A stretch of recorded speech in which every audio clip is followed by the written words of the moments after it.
Have you ever heard a story that sounds almost too incredible to be true? A story of courage, intelligence, and the unbreakable human spirit. Today, we're diving into one of those tales, the legend of a man named John, whose journey from the darkest depths of despair to the heights of influence is nothing short of breathtaking. This isn't just a story about freedom, it's a story about what one person can achieve against all odds. Our story begins in the year 1682. In an era of profound inequality, a child named John was born into slavery on a sprawling farm. His world was confined by endless fields and the harsh realities of forced labor. From a young age, John understood that his life was not his own. The days were long, the work was grueling, and the future seemed to be a straight, unchanging line of servitude. But within John, a quiet fire was burning.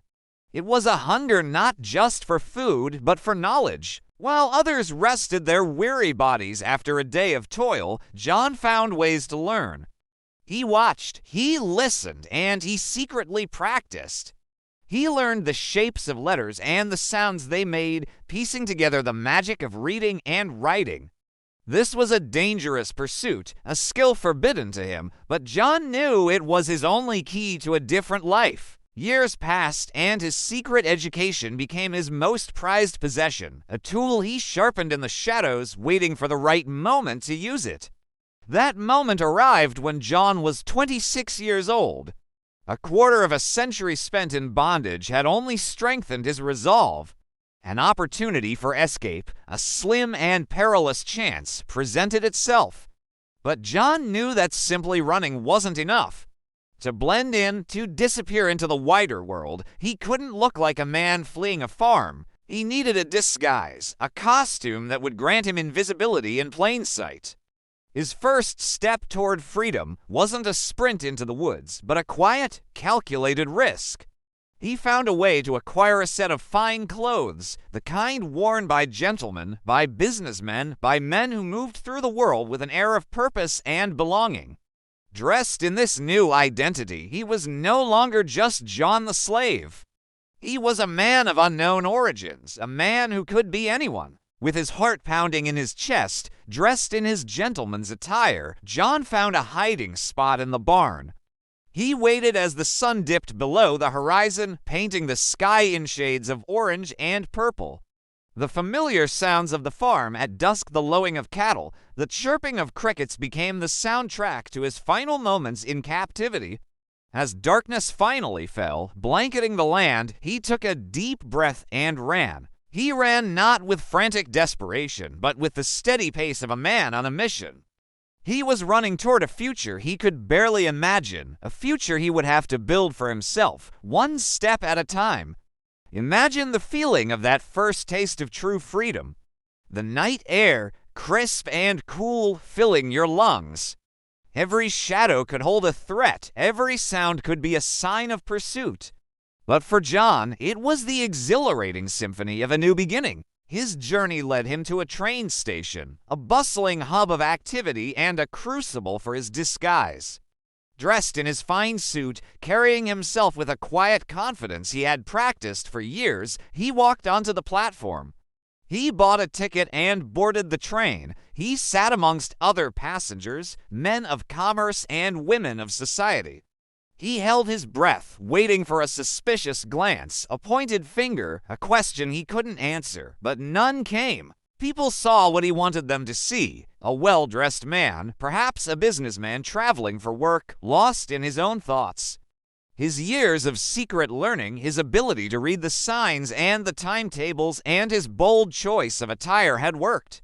The train chugged to life, its rhythmic clatter a drumbeat of liberation, carrying him further and further away from the only life he had ever known.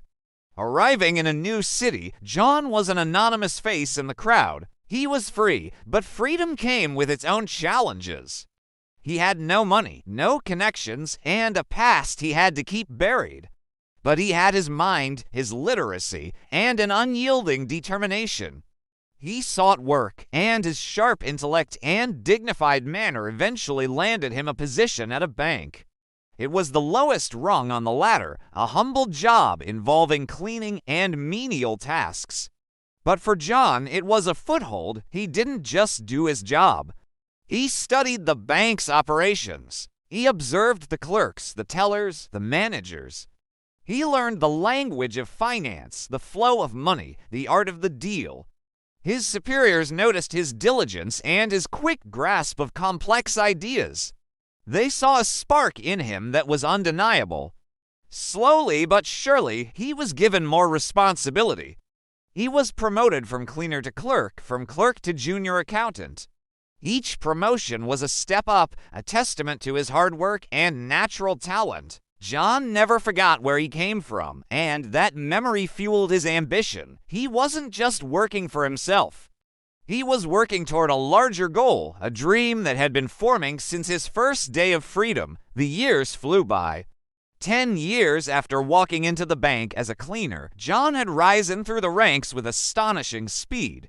Through a combination of shrewd decisions, unwavering integrity, and a deep understanding of finance, he reached the pinnacle. John, the boy born into slavery, was now the man running the bank.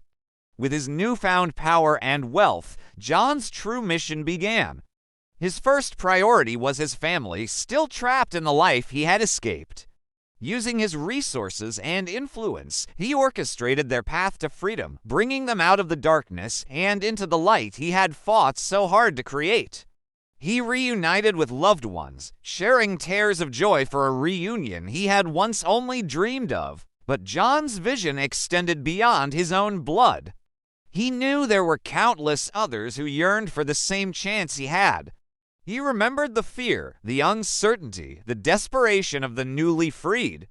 So, with the same careful planning he used to run his bank, he embarked on his most ambitious project yet. He purchased a large tract of land and began to build a community. It wasn't just a collection of houses, it was a town designed to be a sanctuary. He established a place where former slaves could come for a fresh start.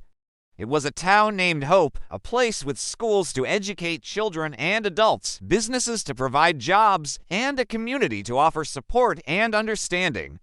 It was a haven where people could heal from the traumas of their past and build a future for their families, free from fear and persecution. John, the man who escaped in a borrowed suit, became a legend. Not a legend of myth and magic, but a legend of human potential. His story serves as a powerful reminder that the circumstances of our birth do not have to define our destiny. With courage, intelligence, and a relentless pursuit of a better tomorrow, one person can indeed change the world, not just for themselves, but for generations to come. John's legacy wasn't in the money he made, but in the lives he freed and the hope he inspired. Thank you so much for joining me on this incredible journey into the past. If this story moved you, please hit that like button and subscribe for more tales of amazing historical figures. And don't forget to share this video with someone who needs a dose of inspiration. Until next time, stay curious.